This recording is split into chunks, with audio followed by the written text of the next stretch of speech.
नमस्कार, आप देख रहे हैं टीवी द्वापरा। मैं हूं अर्पित मिश्रा। इस वीडियो की शुरुआत करने से पहले एक अपील आपसे कि आप इस चैनल के नोटिफिकेशन आइकन को प्रेस करना ना भूलें, जिससे हमारे जो भी वीडियो हैं वो आप तक सबसे पहले पहुंचे। आजकल जातिगत जनगणना की चर्चा सरेआम है। जाति की राजनीति करने वाली सभी पार्टियां व्याकुल, फिर चाहे वो बिहार को जाति हिंसा में झोंक देने वाली पार्टी आरजेडी हो या अखंड जातिवादी पार्टी सपा, सबको चाहिए जातिगत जनगणना। यहां तक कि इसे बंद करने वाली कांग्रेस पार्टी के चश्मो चिराग श्रीमान राहुल गांधी जी भी चाहते हैं जातिगत जनगणना। वो तो इसमें इतने तल्लीन है कि अपने अलाइव पार्टनर अखिलेश यादव के साथ घूम घूम कर कभी पत्रकारों को तो कभी नौकरशाहों की जाति का ढिढोरा पीट रहे हैं। और जब पलट कर उनसे उनकी जाति पूछ ली गई तो हाउ कैन यू पूछ। भले ही अखिलेश यादव जी पत्रकार को जाति से संबोधित कर ह्यूमिलिएट करें। छोड़ो अपना कैमरा कहीं और ले जाओ। चलो आप लॉ एंड ऑर्डर की बात कर रहे हैं, लेकिन तुम पिछड़े हो कि क्या? नाम क्या तुम्हारा? नहीं, नाम बताओ इनका क्या है? नाम बताओ। हाँ, मिश्रा जी। अरे मिश्रा जी, कुछ तो शर्म करो। अरे कुछ शर्म करो। या नाथ संप्रदाय के सबसे बड़े महंत योगी आदित्यनाथ की जाति पर विमर्श करें, लेकिन अपनी जाति नहीं बताएंगे। बताएं भी कैसे? बताने के लिए होना भी तो कुछ चाहिए। दादा पारसी, दादी हिंदू, पिता पारसी, माता ईसाई, आखिर कौन सी जाति बताएं? नमस्कार, मेरा नाम अर्पित मिश्रा और आज हम बात करेंगे जाति जनगणना की। कौन जात हो बे? अरे आपने राहुल गांधी की जाति कैसे पूछ ली? ये तो घोर अन्याय हो गया। मौका चुनाव का होगा तो जाति भी बताएंगे, गोत्र भी बताएंगे और तो और जनेऊ भी दिखाएंगे, वो भी ब्लेजर के ऊपर से। लेकिन संसद में जब जाति पूछ ली तो नहीं बताएंगे। आप दूसरों की उनकी जाति बताकर उन्हें धमकाओ तो ठीक, लेकिन बात अपने पे आई तो तुमने मेरी जाति क्यों पूछ ली? ऊपर से तुर्रा ये कि जाति नहीं बताएंगे लेकिन जातिगत जनगणना कराएंगे।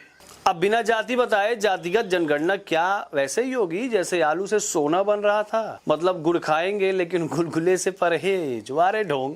खैर, मामला क्या है? राहुल और अखिलेश क्यों बिदके? क्यों देश में जातिगत जनगणना की मांग उठ रही है? ये क्या है? कब शुरू हुई, कब बंद हुई? इस सब पर बात विस्तार से करेंगे, लेकिन सबसे पहले वीडियो ये देख। हलवा है सर, ये बट रहा है। और इस फोटो में सर मुझे एक ओबीसी अफसर नहीं दिख रहा, एक आदिवासी अफसर नहीं दिख रहा, एक दलित अफसर नहीं दिख रहा मुझे। ये हो क्या रहा है सर?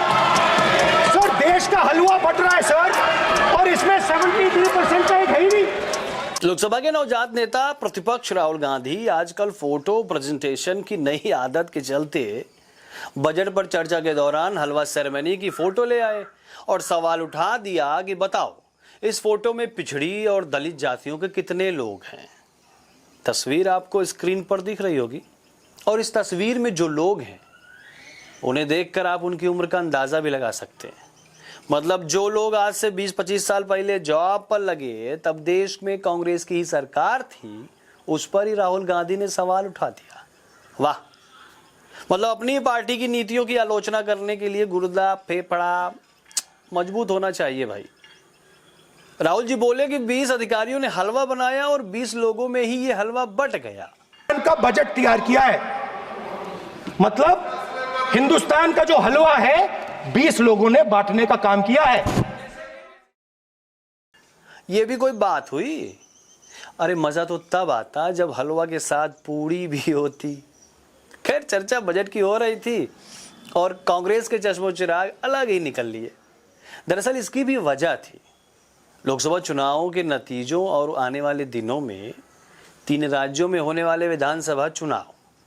खैर, राहुल गांधी के इस जोशीले हलवा भाषण के बाद अनुराग ठाकुर ने राहुल गांधी की बखिया उधेड़ कर रख दी। को बजट निर्माण की प्रक्रिया का पता ना हो, संसदीय कार्यों में रुचि ना हो, मात्र अध्यादेश को फाड़ने का काम किया हो, उससे क्या अपेक्षा की जा सकती है? मैं पूछना चाहता हूं हलवा किसको मिला? मैं पूछता हूं हलवा किसको मिला? राहुल जी बताइए, हलवे की बात की थी, जीभ घोटाले का हलवा किसने खाया? वो फोर्स घोटाले का हलवा किसने खाया? अंतरिक्ष देवास घोटाले का हलवा किसने खाया? नेशनल हेराल्ड के घोटाले का हलवा किसने खाया? सबमरीन घोटाले का हलवा किसने खाया? अगस्ता वेस्टलैंड घोटाले का हलवा किसने खाया? 2G स्कैम हलवा किसने खाया? कॉमनवेल्थ स्कीम का हलवा किसने खाया? कोयला यूरिया घोटाले का हलवा किसने खाया? वाल्मीकि योजना घोटाले का हलवा किसने खाया? चारा घोटाले का हलवा किसने खाया? यूरिया स्कैम का हलवा किसने खाया? राहुल जी, हलवा मीठा था या फीका? और राहुल गांधी पर उनकी जाति को लेकर सवाल दाग दिया। बस फिर क्या था, राहुल गांधी बौखला गए और यूपी में जाति पर ही सियासत करने वाले टीपू भैया भी साथ आ गए। उन्हें बहुत बुरा लगा था। अब सवाल ये है कि आखिर बौखलाहट क्यों? जब राहुल गांधी खुद जातिगत जनगणना को अंतिम सत्य बता रहे हैं तो भाई अपनी जात क्यों छिपा रहे हैं? राहुल गांधी के नाना देश के पहले प्रधानमंत्री जवाहरलाल नेहरू अपने नाम के साथ पंडित लगाते थे। मौका पड़ने पर एक बार अपना जनेऊ भी दिखाए थे। इंदिरा गांधी हो या राजीव गांधी, खुद ब्राह्मण ही मानते थे वो अपने को। राहुल गांधी ने पुष्कर में खुद को कश्मीरी कौल ब्राह्मण बताते हुए अपना गोत्र दत्तात्रेय बताया था। अब राहुल गांधी को अपनी जात बताने में शर्म क्यों आ रही है, ये समझ से परे है। सवाल ये है कि राहुल गांधी को क्या डर है कि खुद को ब्राह्मण बताने से उनकी दलित ओबीसी राजनीति को झटका लग जाएगा। वैसे कुर्ते के ऊपर जनेऊ दिखाने वाले राहुल गांधी ने 2017 में गुजरात में चल रहे विधानसभा चुनाव के दौरान जब सोमनाथ मंदिर का दौरा किया तो उन्होंने खुद का नाम नॉन हिंदू रजिस्टर में दर्ज कराया था। इसके बाद जब वे बात मीडिया के जरिए बाहर आ गई तो भैया राहुल गांधी के खासम खास सुरजेवाला ने तुरंत डेंट पेंट का काम शुरू किया और राहुल गांधी को जनेऊधारी ब्राह्मण बता डाला। अब पारसी दादा, ईसाई माँ, फिर राहुल गांधी हिंदू, ऐसे हिंदू जिनकी पार्टी ने भगवान राम को नकार डाला। भगवान राम की जन्मभूमि अयोध्या में मंदिर के उद्घाटन का न्योता ठुकरा दिया। राम सेतु को तोड़ने के लिए पूरे दम लगा डाला। मंदिरों में लोग लड़कियां छेड़ने जाते हैं ऐसा बयान दे डाला।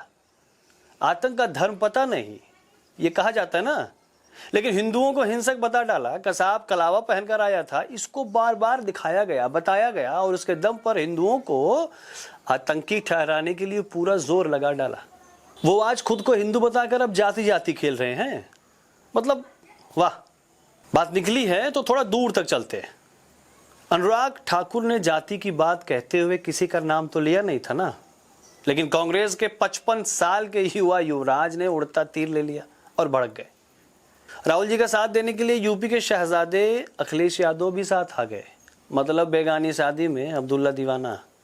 जाति का नाम बताने के मुद्दे पर जो पाखंड अखिलेश यादव ने दिखाया वो क्यों और क्या सोचकर दिखाया, ये समझ से बाहर है। राहुल गांधी कम से कम अपनी जाति का नाम अपने सरनेम में नहीं लगाते, इसलिए एक बार उन्हें जाति बताने में बुरा लग सकता है। पर अखिलेश का तैश में आना समझ में नहीं आया। जिस शख्स के नाम के आगे सरनेम ही जाति का लगा हो, जिस शख्स की राजनीति ही जाति पर टिकी हो, और आज से नहीं, मुलायम सिंह यादव के जमाने से वो शख्स जाति के नाम पर अपना डबल स्टैंडर्ड दिखाकर महफिल लूटने की कोशिश कर रहा है। जिसकी पार्टी ही जाति के नाम पर खड़ी हुई हो, वह जाति के नाम पर ऐसे भी टक रहा था जैसे वो जातिगत राजनीति से कोसों दूर हो। लोकसभा चुनाव के समय पीडीए, जिसका मतलब ही पिछड़ा, दलित और अल्पसंख्यक हो, उसका फॉर्मूला जो शुद्ध रूप से जातिवादी था वो भी अखिलेश यादव ने दिया। माता प्रसाद पांडेय को उत्तर प्रदेश विधानसभा में नेता प्रतिपक्ष बनाते हुए उनकी जाति ही तो देखी गई। फिर ये ढोंग ढकोसला किस लिए भाई? हमें तो समझ में नहीं आया। आपको आया हो तो कमेंट करके बताइए। अब बात करते हैं जातिगत जनगणना की। सदन के नेता प्रतिपक्ष राहुल गांधी लोकसभा चुनाव के पहले जाति जनगणना की डिमांड करते रहे।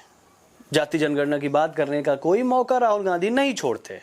हालत ये रही कि जाति जनगणना के ध्वजवाहक रहे बिहार के मुख्यमंत्री नीतीश कुमार, लालू यादव और अखिलेश यादव को भी राहुल गांधी ने पीछे छोड़ दिया है। जबकि कांग्रेस का इतिहास रहा है कि वो जाति जनगणना का हमेशा से विरोध करती रही। 2010 में यूपीए की सरकार के समय में भी लालू प्रसाद यादव, मुलायम सिंह यादव और शरद यादव सरीखे कई नेताओं ने जाति जनगणना की मांग संसद में उठाई थी। तब कांग्रेस के बड़े नेताओं में पी चिदंबरम, आनंद शर्मा और मुकुल वासनिक जैसे आदि नेताओं ने इसका पुरजोर विरोध किया था। 1980 में इनकी दादी कहती थी, न जात पर न पात पर मुहर लगेगी हाथ पर, और आज पोता जाति का जनगणना का झंडा उठाए घूम रहा है। दूसरी बात यह कि अगर कांग्रेस और राहुल गांधी सही मायने में जातिगत जनगणना कराना ही चाहते हैं तो फिर जिन राज्यों में कांग्रेस या कांग्रेस समर्थित राज्य सरकारें, वहां जातिगत जनगणना अब तक क्यों नहीं कराई गई? हिमाचल प्रदेश, कर्नाटक में क्यों नहीं हुई जातिगत जनगणना? अभी कुछ महीनों पहले तक राजस्थान में गहलोत सरकार थी, तो वहां जातिगत जनगणना का शगुफा क्यों नहीं छोड़ा गया? क्या सिर्फ इसलिए कि कांग्रेस और राहुल गांधी को लगता है कि चुनाव के हिसाब से इस मुद्दे का राज्य दर राज्य फायदे के हिसाब से ढिढोरा पीटा जाएगा? कांग्रेस पार्टी पर हमेशा से पिछड़ों और दलितों की अवहेलना करने का आरोप लगता रहा है। कांग्रेस को पिछड़ों का समर्थन तो कम ही मिला, पर दलितों के वोट पर ही कांग्रेस ने दशकों तक भारत पर राज किया। जबकि ये सब जानते हैं कि दलित अधिकारों के लिए बाबा साहब अम्बेडकर ने कांग्रेस छोड़ दी थी। इतना ही नहीं, बाबू जगजीवन राम को भी प्रधानमंत्री बनने से रोकने में कांग्रेस का हाथ रहा। देश के पहले पीएम जवाहरलाल नेहरू और पूर्व पीएम राजीव गांधी तक तो घोर आरक्षण विरोधी रहे। राहुल गांधी आज पूछते हैं कि हलवा सेरेमनी में कितने दलित और पिछड़े अधिकारी थे, जबकि कांग्रेस सरकारों के दौर में अधिकारी तो छोड़िए, पिछले वर्ग के विधायक सांसद बनने के योग्य भी नहीं समझे जाते थे। मंडल कमीशन की रिपोर्ट को बरसों से कांग्रेस ने दबाए रखा और पूर्व पीएम विश्वनाथ प्रताप सिंह ने रिपोर्ट को लागू किया।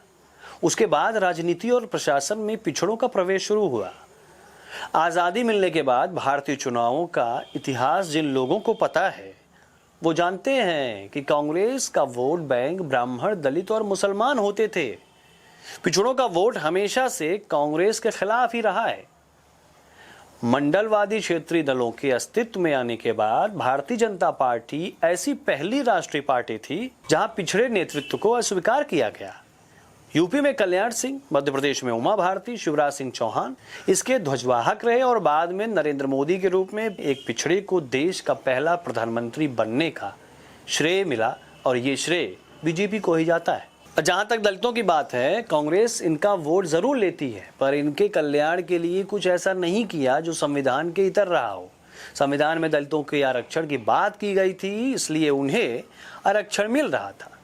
इसके अलावा कभी भी दलितों के उत्थान के लिए कुछ नहीं किया गया। भाजपा ने प्रमोशन में आरक्षण और हरिजन एक्ट को मजबूत बनाए रखने के लिए ठोस कदम उठाए, जबकि इन दोनों मुद्दों पर उसे सपा के ही विरोध का सामना करना पड़ा था। अब बात करते हैं कि आखिर जातिगत जनगणना है क्या और जनगणना और जातिगत जनगणना में फर्क क्या होता है।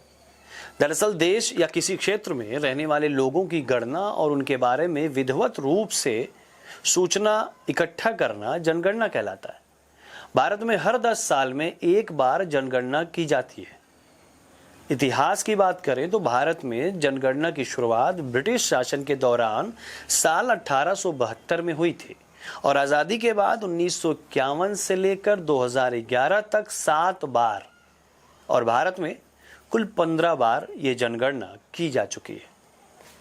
जनगणना में अल्पसंख्यक, अनुसूचित जाति और अनुसूचित जनजाति की गणना की जाती है, लेकिन अन्य दूसरी जातियों की गिनती नहीं होती।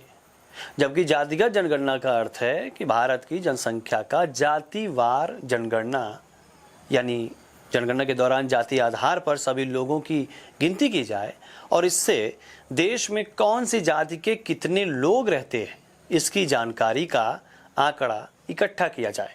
अगर जातिगत जनगणना के इतिहास की बात करें तो आज़ादी से पहले तक जनगणना जाति आधारित ही होती थी।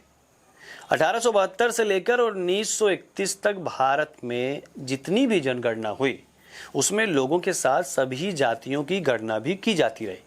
इसके बाद साल 1941 में जनगणना के समय जाति आधारित डेटा जुटाया जरूर गया था, लेकिन द्वितीय विश्व युद्ध के चलते उसे प्रकाशित नहीं किया गया। इसके बाद अगली जनगणना से पहले देश आजाद हो चुका था, यानी देश में अंतिम जातिगत जनगणना के आंकड़े 1931 के ही मिलते हैं। उसके बाद इस तरह की कोई जनगणना नहीं हुई या रिपोर्ट सामने नहीं आई। अब जातिगत जनगणना बंद क्यों हुई उस पर भी बात कर लेते हैं। आजादी के साथ ही देश 2 हिस्सों में धार्मिक आधार पर बढ़ चुका था और ऐसे में सामाजिक तौर पर देश में किसी का बंटवारा न हो या समाज में कोई भेदभाव न हो, इसके लिए अंग्रेजों की जनगणना नीति में बदलाव कर दिया गया और 1950 में संविधान लागू होने के बाद पहली बार 1951 में हुई जनगणना में सिर्फ अल्पसंख्यक SC/ST के लोगों की गिनती की गई। जातियों की गिनती की मांग को उस समय कांग्रेस ने ब्रिटिश सरकार का समाज तोड़ने का षड्यंत्र बरकरार देते हुए ठुकरा दिया था। इसके बाद जातिगत जनगणना पर संसद में पहली अनौपचारिक चर्चा 1951 में हुई और इस चर्चा में पंडित जवाहरलाल नेहरू, सरदार पटेल, डॉक्टर भीमराव अंबेडकर, डॉक्टर अबुल कलाम आजाद ने इसका विरोध किया था। ऐसे में 1951 की जनगणना में जातियों की गिनती नहीं हो सकी। इसके बाद पिछड़े वर्ग के आरक्षण की मांग उठी तो नेहरू ने 1953 में काका कालेलकर आयोग बनाया और कालेलकर आयोग ने 1931 की जनगणना को आधार मानकर पिछड़े वर्ग का हिसाब लगाया। इसके बाद जातिगत जनगणना पर नेहरू ने, बाद में इंदिरा गांधी ने भी पुराना रुख अपनाया और इसे नकार दिया गया। हालांकि 1978 में मोरारजी देसाई की अगुवाई वाली जनता पार्टी सरकार ने बीपी मंडल की अध्यक्षता में एक पिछड़ा आयोग बनाया और साल 1980 के दिसंबर तक जब मंडल आयोग ने अपनी रिपोर्ट दी तब तक जनता पार्टी सत्ता से जा चुकी थी। इसके बाद राहुल गांधी की दादी इंदिरा गांधी ने मंडल कमीशन की रिपोर्ट को ठंडे बस्ते में डाल दिया। इंदिरा गांधी सरकार के दौरान 1981 में बीपी मंडल की जातिगत जनगणना की मांग को तत्कालीन गृह मंत्री ज्ञानी जैल सिंह ने ही खारिज कर दिया था। राजीव गांधी के कार्यकाल में जनगणना हो ही नहीं सकी और इसके बाद साल 1991 और 2001 और 2011 में जनगणना तो हुई लेकिन ये जाति जनगणना नहीं थी। हालांकि 2011 की जनगणना के साथ सामाजिक आर्थिक सर्वेक्षण जरूर किया गया था लेकिन उसे पेश नहीं किया गया, सामने नहीं ला गया। इस तरह से जनगणना में जुटाए आंकड़े जस के तस पड़े और कांग्रेस पार्टी और राहुल गांधी अब पीएम मोदी से इसे सार्वजनिक करने की मांग कर रहे हैं। सवाल तो उठेगा ही ना, उस वक्त आपने क्यों नहीं किया जब आप सरकार में थे। वैसे आपको बता दूं कि कांग्रेस जातिगत जनगणना की मांग यूं ही नहीं करती बल्कि पार्टी की सोची समझी रणनीति का यह हिस्सा है। देश में सर्वाधिक आबादी ओबीसी समुदाय की है। मंडल कमीशन के बाद देश की सियासत ओबीसी के इर्द गिर्द सिमटी हुई है और जिसमें कांग्रेस कहीं नजर नहीं आती है। वहीं पीएम मोदी खुद ओबीसी से हैं और ओबीसी वोटरों का रुझान भी बीजेपी की तरफ दिखता है। ऐसे में कांग्रेस जातिगत जनगणना की मांग कर ओबीसी वोटरों में सेधमारी करने की कोशिश करती दिख रही है, ऐसा माना जा रहा है। इतना ही नहीं, जातिगत जनगणना की मांग करने वाले ज्यादातर विपक्षी दल हैं और जिनके साथ सुर में सुर मिलाकर कांग्रेस विपक्षी एकता भी मजबूत करने की रणनीति अपना रही है। कांग्रेस के कोर वोट बैंक रहे दलित समुदाय को साधे रखने के लिए मल्लिकार्जुन खड़गे को पार्टी की कमान सौंपी गई है। 2.5 दशक के बाद कांग्रेस अध्यक्ष गांधी परिवार के बाहर का कोई व्यक्ति बना है।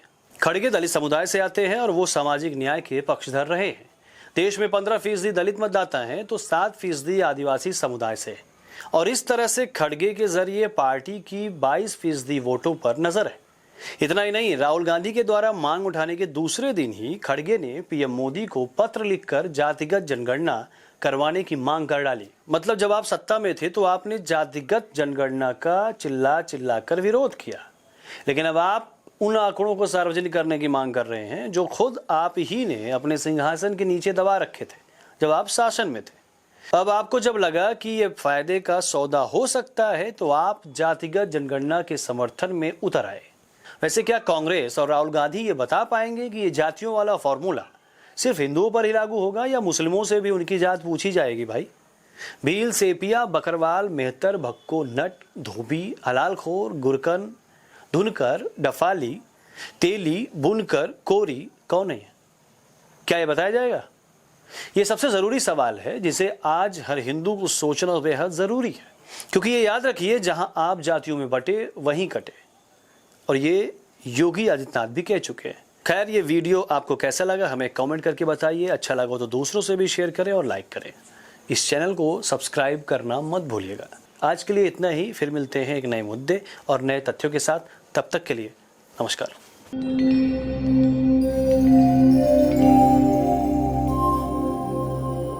टीवी द्वापरा, संभवामि युगे युगे। अगर ये प्रोग्राम आपको अच्छी लगी तो लाइक, शेयर और कमेंट करें। टीवी द्वापरा के प्रोग्राम्स को हमेशा देखने के लिए सब्सक्राइब करें, बेल आइकॉन दबाएं।